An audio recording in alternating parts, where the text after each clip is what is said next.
Amém. Saúde a todos com a paz do Senhor. Amém.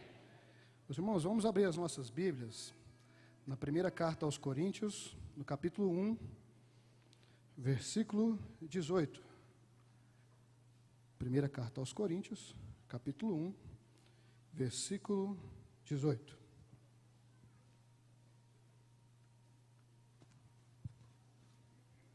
Amém, graças a Deus. Como é bom estar na casa do Senhor. Como é bom poder estar aqui hoje. Uma honra da qual nós não somos dignos, né? Obrigado, pastor Israel, pela confiança. E se eu pudesse escolher um tema no projeto, irmãos, acho que seria esse de hoje. Porque como Deus fala comigo através desse tema. E com certeza vai falar com você nessa noite, amém? Achou aí 1 Coríntios 1, 18? Terminando a leitura, não fecha a Bíblia, tá? Guarda ela aí no seu colo, vai acompanhando a reflexão com ela aberta, amém? Diz assim a palavra do Senhor: certamente a palavra da cruz é loucura para os que se perdem, mas para nós que somos salvos, poder de Deus. Amém?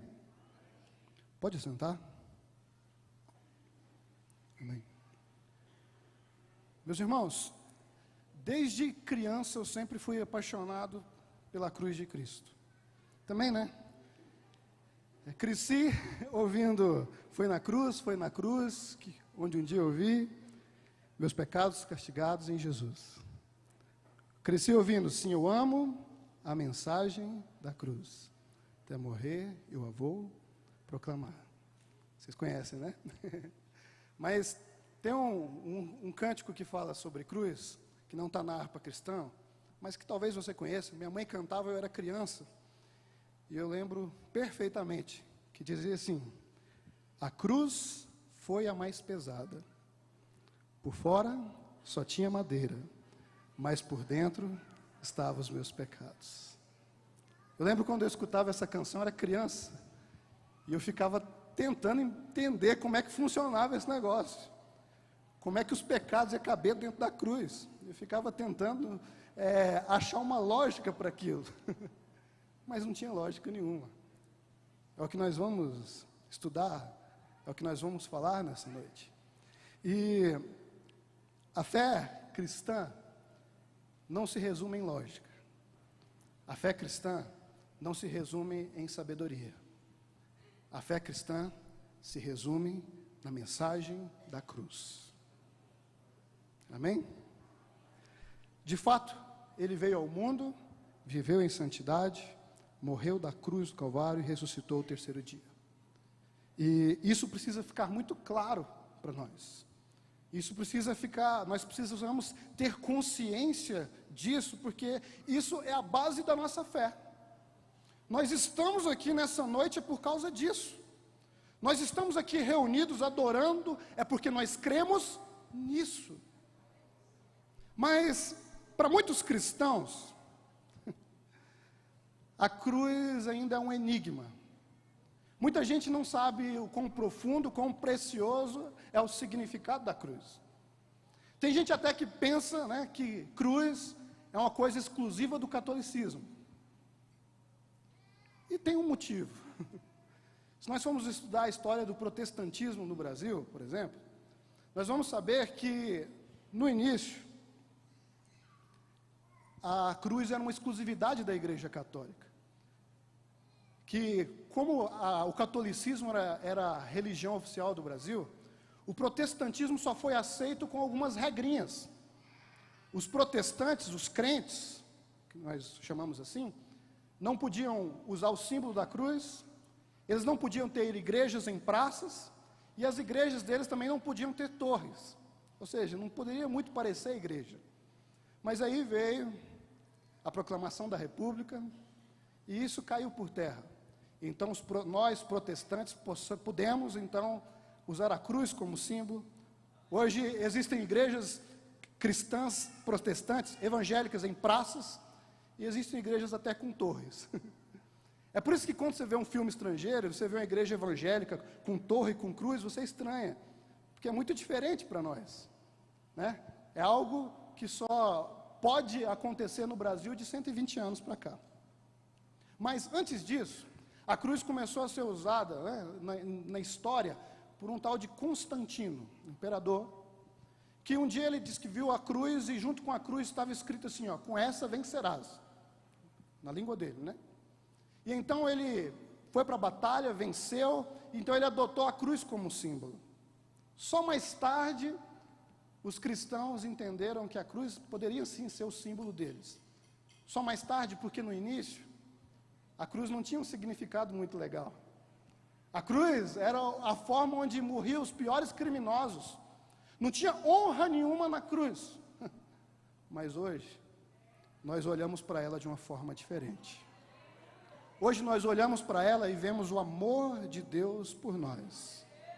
Não é mesmo? Então, agora que você já entendeu um pouquinho de história, agora que você já entendeu um pouquinho de conceito, vamos falar um pouco das implicações da mensagem da cruz. E primeiro eu quero falar sobre a ausência dela. Primeiro eu quero falar sobre o que pode ser causado quando há uma descentralização da mensagem da cruz.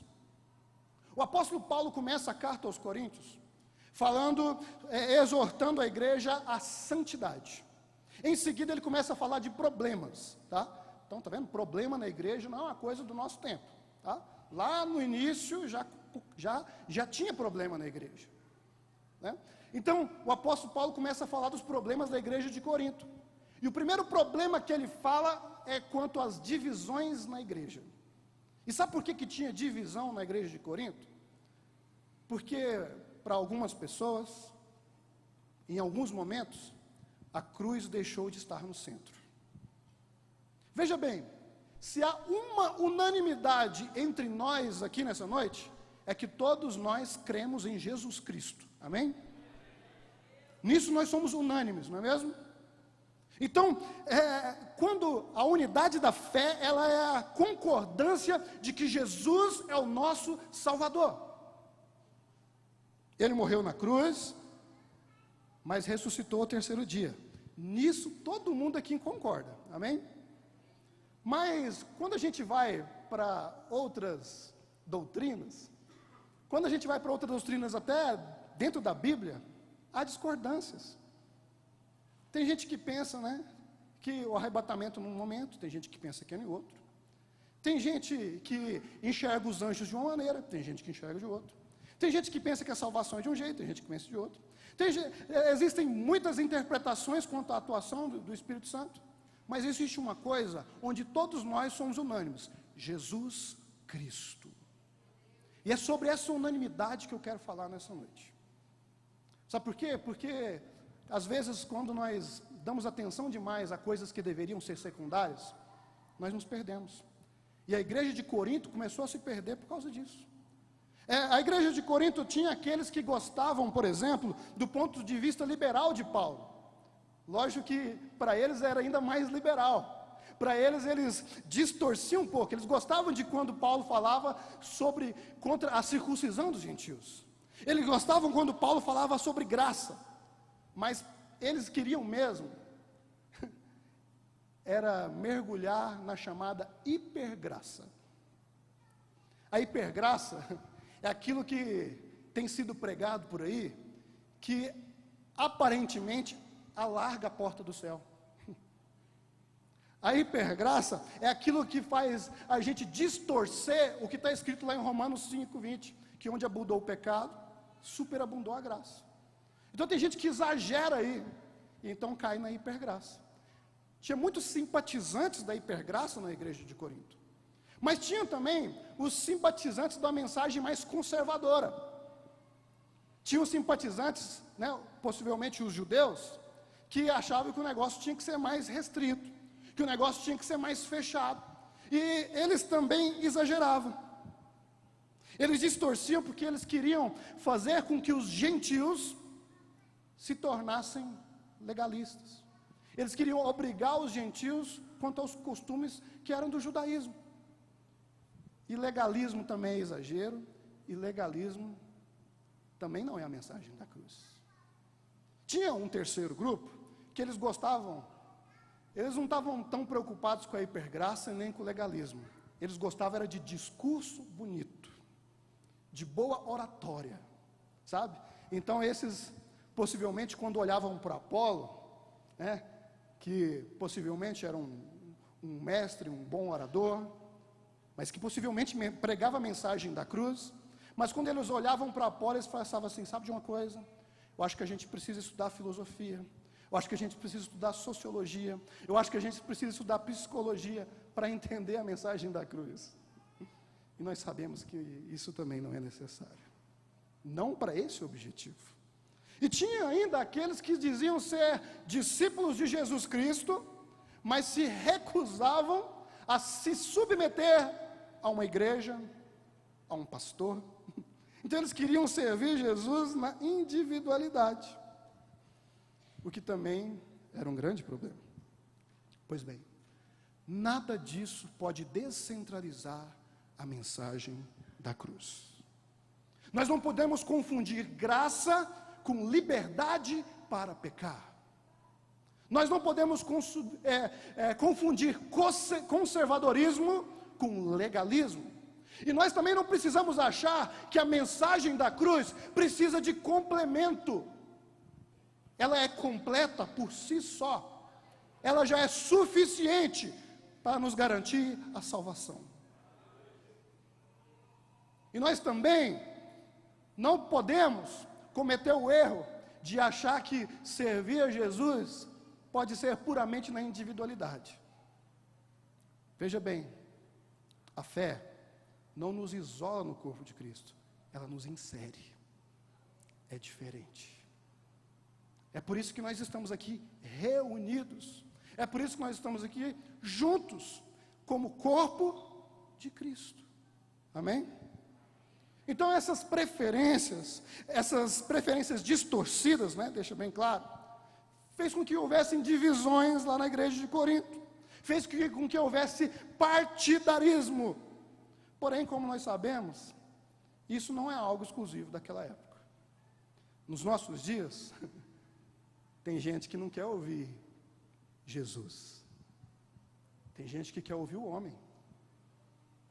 Tem gente que está interessada no mensageiro e não na mensagem. Permita-me fazer uma ilustração, talvez, muito raro, né? Eu acho que isso não acontece aqui na Jaera. Talvez alguém, quando chegou aqui, falasse, nossa, é o Eberson que vai pregar? Se eu soubesse, eu nem tinha vindo. Ou talvez alguém vai ver depois, nossa, foi o Eberson que pregou. Se eu soubesse, eu tinha me esforçado mais para ir. Se você pensa de uma dessas duas formas, eu quero que você entenda o seguinte: a mensagem é muito maior que o mensageiro. Aqueles que se dedicam a pregar o Evangelho, aqueles verdadeiros, os fiéis, eles entendem que eles não são nada além de um arauto que leva apenas a mensagem do rei. Então o que tem poderoso no mensageiro não é nada, mas a mensagem que ele carrega somente. Então nós precisamos valorizar a mensagem, é a palavra, porque é ela que nos liberta, é ela que nos santifica. Amém, igreja? Então o apóstolo Paulo rebatia os irmãos, ele diz aqui no versículo 13, acaso Cristo está dividido? Foi Paulo crucificado em favor de vós, ou fostes, porventura, batizados em nome de Paulo? Da mesma forma que tem muita gente seguindo o homem, e tem muito homem querendo ser seguido, tem muito homem querendo ser referência, às vezes usurpando o espaço que é só de Jesus. Mas o apóstolo Paulo está dizendo o seguinte, olha só, eu não sei se vocês estão entendendo, mas tanto eu, como Pedro, como Apolo, nós anunciamos a mesma mensagem, a mensagem da cruz. É isso que precisa ficar claro. E como eu disse, essa mensagem não alarga a porta do céu. Essa mensagem também não nos transforma em legalistas. Essa mensagem não nos faz depender da ciência para a salvação. E ela também não nos faz servir ao Senhor de forma independente da comunidade da fé. A mensagem da cruz é uma mensagem de graça. Mas não uma graça desenfreada, uma graça irresponsável, mas uma graça que nos faz olhar para Jesus e ver que nós não temos mérito nenhum na nossa salvação. A mensagem da cruz é uma mensagem de zelo,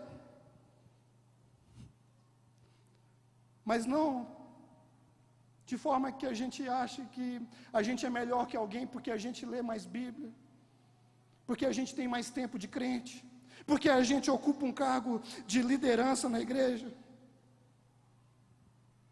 Não por esses motivos. Ela também é uma mensagem completa, que não precisa de nenhuma ciência humana para se complementar. E por último, como eu disse, ela não nos isola do corpo, mas nos insere nele. Então, meu irmão, não aceite nenhum outro tipo de mensagem que não seja a mensagem da cruz de Cristo. Não aceite nenhum exagero, nem para mais, nem para menos. Não aceite nenhum complemento. Não aceite nenhuma distorção, mas procure ouvir, procure crer, procure filtrar a mensagem que sempre aponta para o centro, que é Jesus Cristo e esse crucificado. Amém? Então, uma vez que nós entendemos o que a descentralização da cruz pode causar, nós podemos entender, podemos dar o próximo passo, entender o que seria loucura para os que perecem e poder para os salvos. Na igreja de Corinto, aqueles que queriam defender o seu ponto de vista iam procurar uma forma para isso, ia procurar os seus mestres quanto a isso. Talvez aqueles que distorciam a mensagem de Paulo fossem procurar os sábios, os estudiosos, os doutores, aqueles que falam várias línguas, aqueles que já leram centenas de livros, talvez aqueles que crescem na mensagem, né, que crescem distorcendo a mensagem de Pedro, talvez eles fossem procurar os escribas, os mestres da lei. Talvez aqueles que crescem na mensagem de Apolo, de forma também distorcida, pudessem procurar os mestres da oratória, os filósofos, aqueles que tinham uma palavra convincente. Mas daí, mais uma vez, o apóstolo Paulo rebate citando Isaías 29:14, ele cita aqui no versículo 9 que diz: destruirei a sabedoria dos sábios e aniquilarei a inteligência dos instruídos. E nos versículos 20 e 21, ele diz, na verdade, onde está o sábio? Onde o escriba? Onde o inquiridor desse século? Porventura, não tornou Deus a louca sabedoria do mundo? Visto como na sabedoria de Deus o mundo não o conheceu por sua própria sabedoria, aprove a Deus salvar os que creem pela loucura da pregação. Observe, o que Paulo está querendo dizer é o seguinte: sabedoria nenhuma vai te garantir a salvação, porque Deus fez a sabedoria humana loucura. Deus fez com que nada disso tivesse sentido na cruz do Calvário. E a seguir, isso fica bem claro quando o apóstolo Paulo reforça quanto às expectativas do povo. Vejamos as expectativas. Os judeus, o versículo 22 diz: porque os judeus pedem sinais. Veja bem, os judeus esperavam um Messias rei, um Messias poderoso aqui na terra.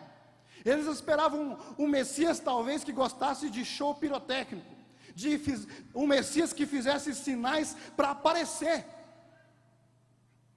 Essa era a expectativa deles. Mas então, nasce um Messias de uma família simples, nasce um homem que não estava preocupado em sinais miraculosos sem algum propósito. Além disso, esse homem simples, ele é preso e condenado à morte e morte de cruz. Um verdadeiro escândalo. Porque a própria palavra de Deus diz lá em Deuteronômio 21, 23, maldito aquele que for pendurado no madeiro. Então os judeus olhavam e falavam: um Messias pobre, maldito e ainda que morre. Esse não é o Messias que a gente estava aguardando. Em contrapartida, qual era a expectativa dos gregos, dos gentios? Os gregos buscam sabedoria. Os gregos tinham uma perspectiva diferente. Os gregos, eles procuravam algo que fizesse um sentido lógico. Os gregos procuravam, então, um Deus que não sentisse. Os gregos, na concepção deles, eles procuravam um Deus que não sofresse. Mas aí aparece um Messias amoroso, sofredor, e que igualmente morre. Então os judeus olhavam para isso: não, peraí, um Deus fraco a ponto de amar, um Deus fraco a ponto de sentir, um Deus fraco a ponto de morrer. Não, esse não pode ser o Messias. Então é aí que vem a conclusão, que a loucura de Deus é mais sábia do que a sabedoria humana, e a fraqueza de Deus é mais forte do que os homens. Sabe por quê? Porque o que para os judeus era loucura, o que para os gregos era fraqueza, Deus revela a sua sabedoria e o seu poder. Isso é impagável, meus irmãos. Então, agora para ficar bem claro, então a mensagem da cruz, ela não está interessada em salvar os sábios. A mensagem da cruz, ela não está interessada em salvar fortes. Que isso, Eberson? O que você está querendo dizer?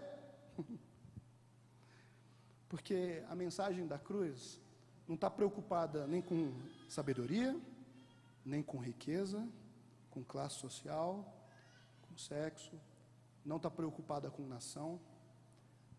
A mensagem da cruz, a mensagem que é loucura e sabedoria,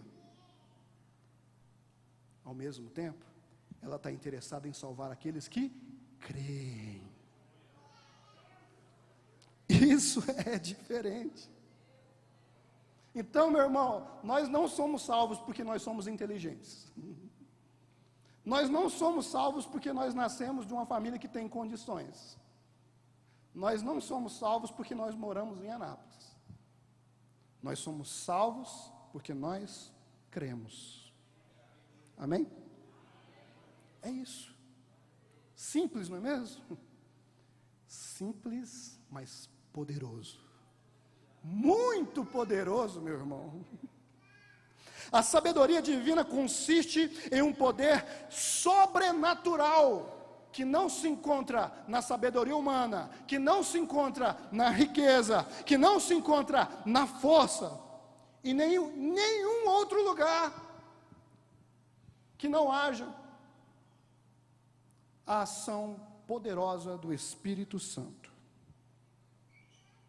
Porque o Evangelho, ele foi anunciado primeiramente por Jesus Cristo, que operou também através do poder do Espírito.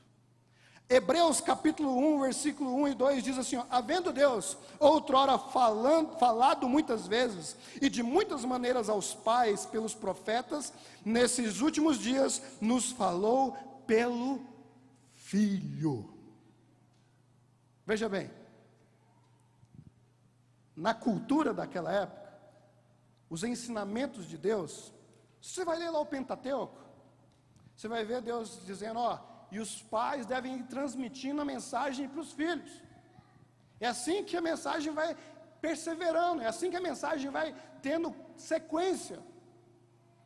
Em alguns momentos especiais, Deus usava também os profetas, que em todo momento apontava para algo que havia de vir, Jesus Cristo. Mas aí chegou um dia em que o próprio Cristo resolveu anunciar a si mesmo. Chegou um dia em que o próprio Cristo renunciou toda a sua majestade. Chegou um dia em que o próprio Cristo renunciou o seu trono. E como diz Philip Yancey, ele se diminuiu tanto, que ele foi caber dentro de um óvulo. Ele se diminuiu a ponto de depender de seres humanos. Você consegue imaginar Jesus sendo carregado no colo? Deus Todo-Poderoso, tendo a fralda trocada. O Deus Todo-Poderoso tendo que ser ensinado a falar, ensinado a andar. Um Deus Todo-Poderoso sendo humilhado daquela forma. Pois bem, Jesus sofreu toda essa humilhação por amor a mim e a você. E essa é a mensagem da cruz. Então Jesus veio, e Ele veio ensinar não só com palavras, mas também em ação. Jesus veio então, e a ação máxima é Ele se entregar na cruz do Calvário. Então Jesus de fato se entregou.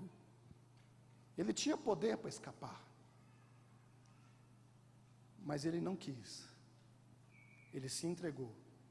Ele não tinha crime nenhum, mas Ele assumiu todos os nossos crimes, todas as nossas falhas.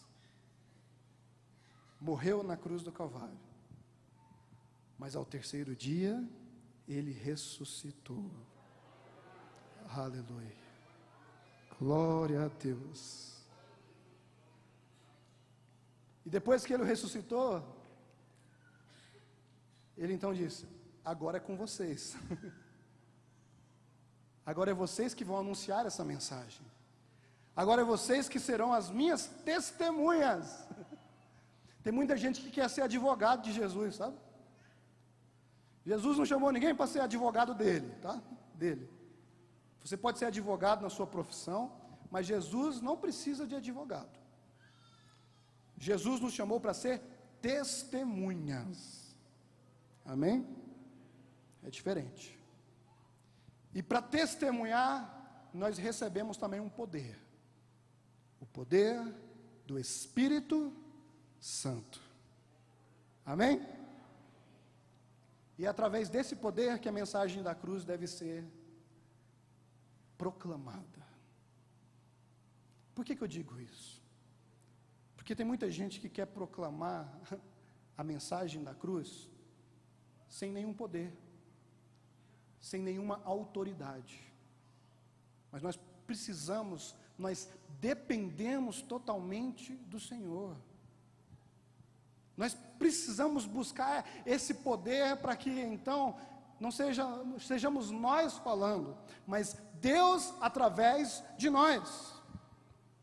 Porque um discurso bonito, um discurso cheio de sabedoria, pode fazer alguém mudar de hábitos, pode fazer alguém ficar impressionado, pode trazer algum poder desse século, desse mundo. Porém, somente o Evangelho, somente o conhecimento das Escrituras é que pode nos transformar e nos garantir a vida eterna. Então, não tem como proclamar o Evangelho sem o Espírito Santo. E também não tem como proclamar o Evangelho sem conhecer e tornar Jesus conhecido. E nós só fazemos isso através das Escrituras, amém? Ultimamente eu tenho ficado muito feliz. Os irmãos que têm redes sociais, que nos acompanham, sabe que nos últimos dias, a gente resolveu fazer um pouco de loucura, né? Nós criamos um desafio que incentiva os irmãos a ler a Bíblia toda em 90 dias. É muito texto por dia, dá 1 hora fácil de leitura. E quando Deus colocou isso ao meu coração, eu fiquei um pouco relutante. Falei assim, é um fardo, é um peso.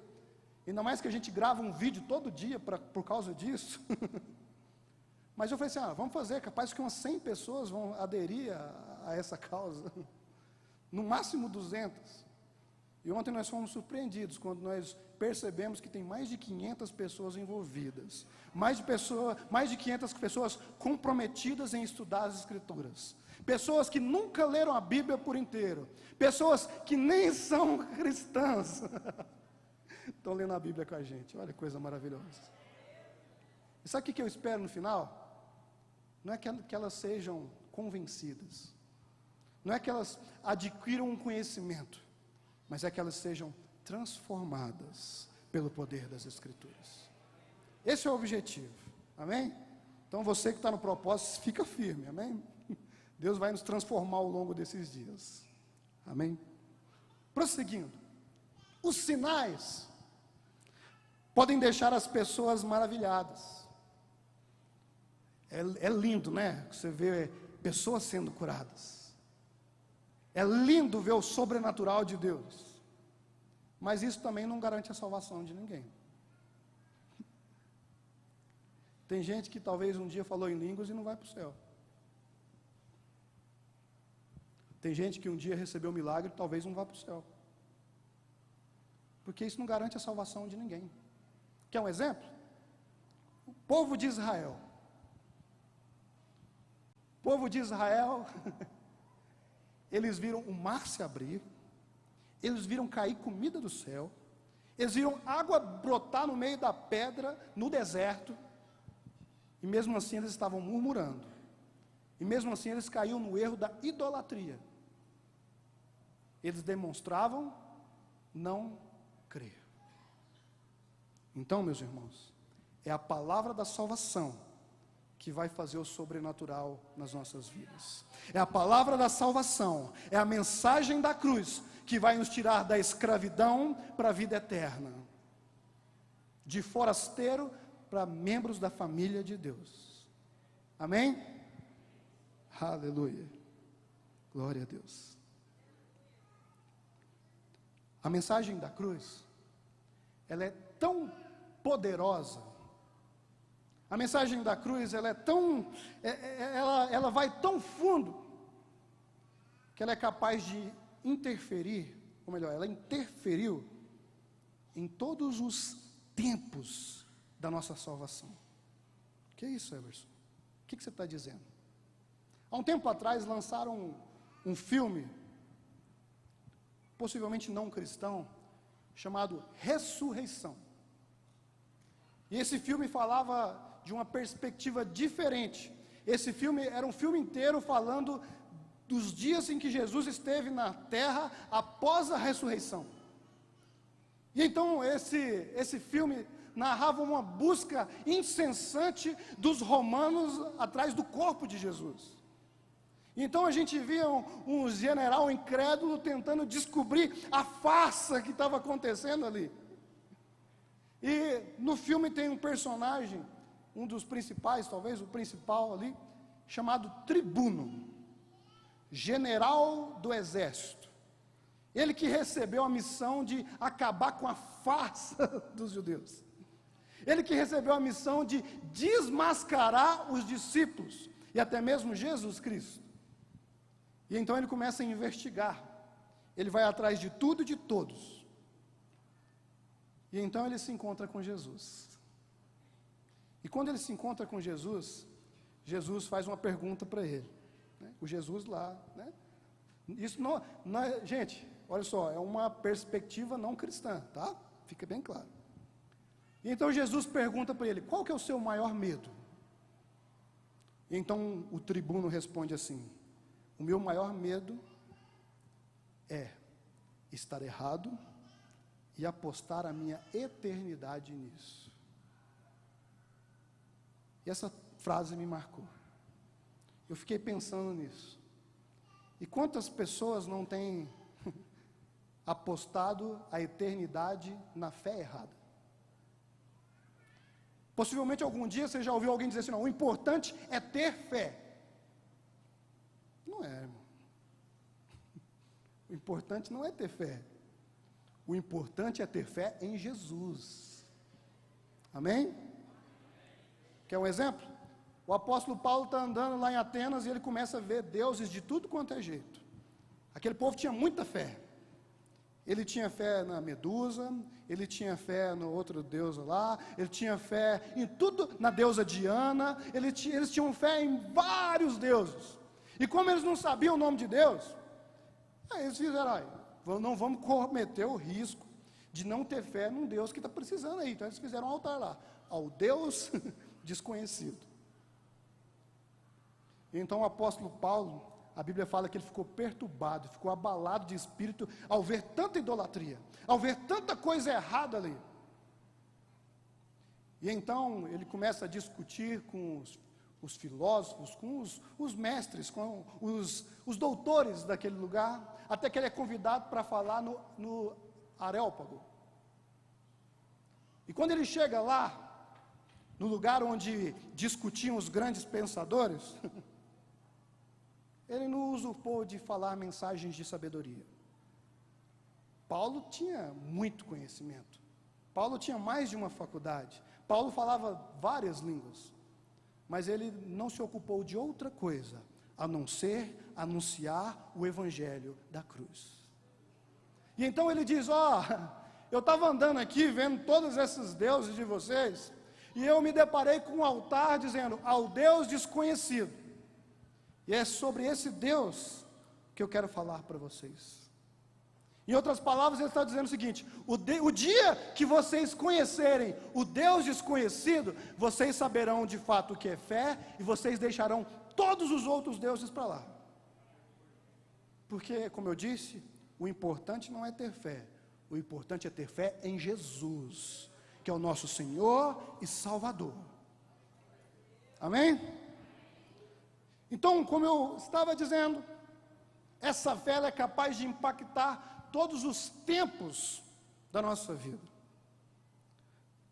Vamos ler primeiro o versículo 30 e o versículo 31, que diz assim, mas vós sois dele, em Cristo Jesus, o qual se tornou da parte de Deus sabedoria e justiça e santificação e redenção, para que, como está escrito, aquele que se gloria, glorie-se no Senhor.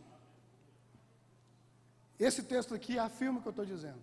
Ele confirma que essa afirmação foi extraída desse texto.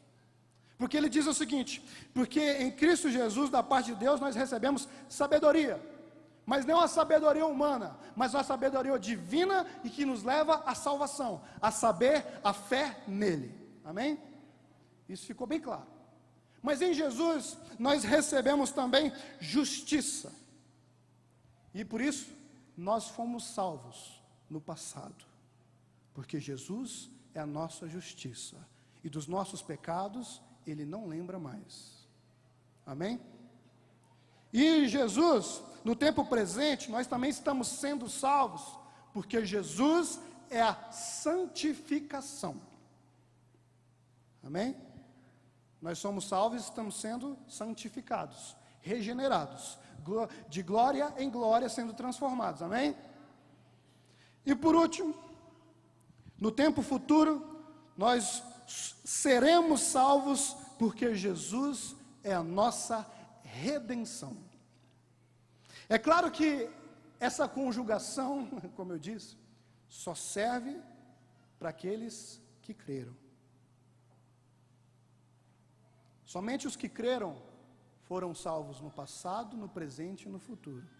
Somente os que creram foram justificados, estão sendo santificados e serão redimidos, de uma vez por todas. Amém? Portanto, a mensagem da cruz nos faz olhar em várias direções e em vários tempos. Nós olhamos para trás, depois de ouvir a mensagem, depois de crer na mensagem, sem culpa, sem dor, porque Jesus nos perdoou na cruz do Calvário. Ele tomou sobre si as nossas enfermidades, as nossas transgressões. Então nós olhamos para trás sem culpa. Amém? Aleluia. Glória a Deus por isso. Ele nos faz olhar para o hoje e nos faz lembrar que nós não somos mais escravos. Nós não estamos mais presos no pecado. Nós não somos mais dominados pelos nossos desejos. Mas nós vivemos a liberdade em Cristo. Aleluia. E nós olhamos para frente, para o futuro, sabendo que nós fomos adotados como membros da família de Deus. Mas na adoção tem o processo burocrático, né? Quando a papelada sai, e depois tem o processo prático, onde o filho vai para casa. Nós fomos adotados, e a nossa adoção foi selada na cruz do Calvário, mas nós estamos aguardando o dia de ir para casa. Amém? Essa é a nossa perspectiva futura, meus irmãos. E para falar de futuro, a carta aos Coríntios nos traz uma cena maravilhosa, que eu não poderia terminar sem ler esse texto. Vamos ler lá, capítulo 15, versículo 50 agora. Todos, por favor.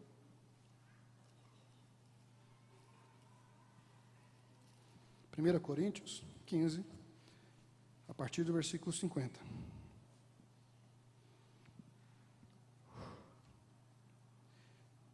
Isto afirmo, irmãos, que a carne e o sangue não podem herdar o reino de Deus. Ou seja, nós vamos para o céu não é em carne e sangue, tá? Não é com essa matéria aqui, tá bom? Amém? Nem a corrupção herdar a incorrupção. A sujeira que há em nós também não vai junto com a gente, não. Os nossos defeitos, os diversos defeitos não vão conosco para o céu. Amém? Glória a Deus por isso. Eis que vos digo um mistério. Nem todos dormiremos, mas transformados seremos todos. No momento, num abrir e fechar de olhos, ao ressoar da última trombeta, a trombeta soará. Os mortos ressuscitarão incorruptíveis, e nós seremos transformados. Olha isso aqui, irmão. Vai chegar um dia que a trombeta vai tocar. E na hora que a trombeta tocar, aqueles que estiverem vivos e que creram, terão o corpo transformado em glória.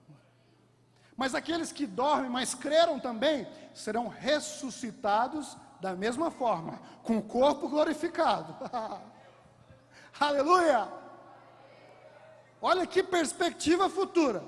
Porque é necessário que esse corpo corruptível se vista da incorruptibilidade, e que o corpo mortal se revista da imortalidade. Então, nós vamos assumir depois um corpo imortal, um corpo para sempre. Você consegue imaginar isso, meu irmão? Você consegue imaginar tanto que isso é poderoso? O texto diz: e quando esse corpo corruptível se revestir de incorruptibilidade, e o que é mortal se revestir de imortalidade, então se cumprirá a palavra que está escrita: tragada foi a morte pela vitória. Onde está a morte? A tua vitória. Onde está a morte? O teu aguilhão. O aguilhão da morte é o pecado, e a força do pecado é a lei. Graças a Deus que nos dá a vitória por intermédio de nosso Senhor Jesus Cristo.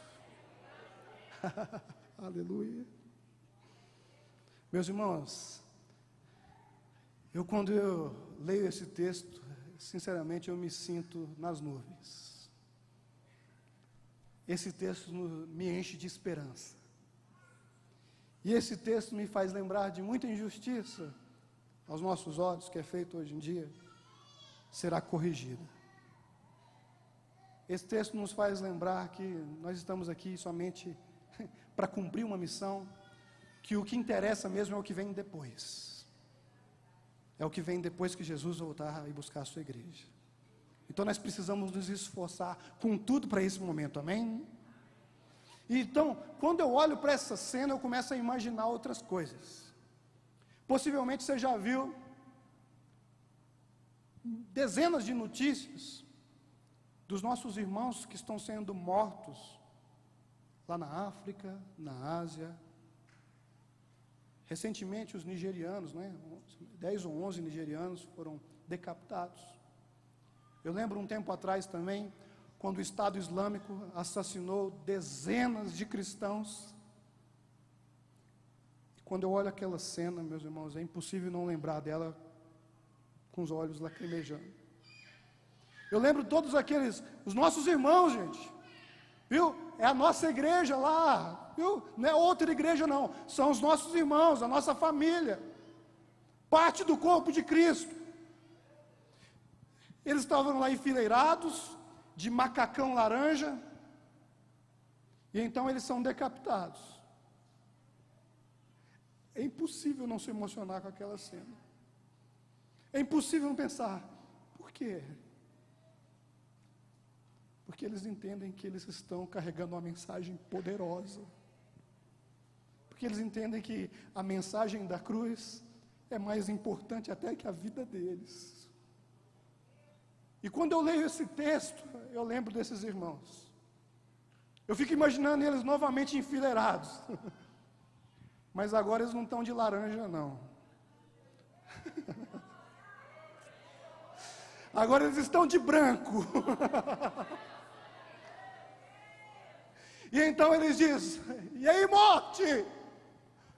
Onde está o teu poder de ferir?